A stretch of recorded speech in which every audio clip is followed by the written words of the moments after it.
Untuk makluman semua, penugasan keluar masuk delegasi ASEAN dalam konteks pengembara diselaraskan oleh pihak Jabatan Imigresen Malaysia.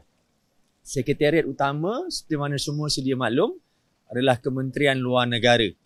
So untuk AKPS yang menjaga pintu masuk, kita akan mengambil pemakluman daripada Kementerian Luar Negara akan ketibaan officers maupun head of government ataupun state, dan mereka akan facilitate entry, ya. Kita hanya buat clearance immigration sahaja di pintu masuk. Very straightforward. Very straightforward. So kekuatan kami di sini bercampur dengan custom yang baru kita ambil pada 1 Oktober yang lepas, menjangkau hampir 2,000 kekuatan, ya, dan it's round the clock lah, ya. So itu daripada konteks ASEAN. Okay.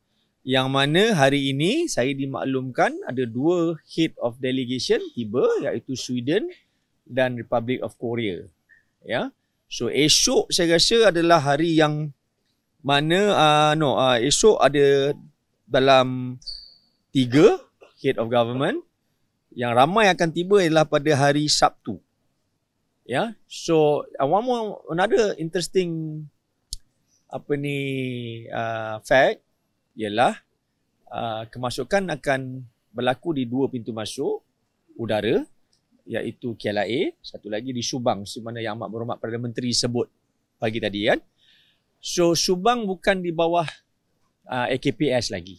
So kita hanya memberi fokus kepada pintu masuk KLIA saja. So peranan kita very straightforward, ya. So yang KLIA punya akan diselenggarakan oleh pihak Jabatan Imigresen dan Custom.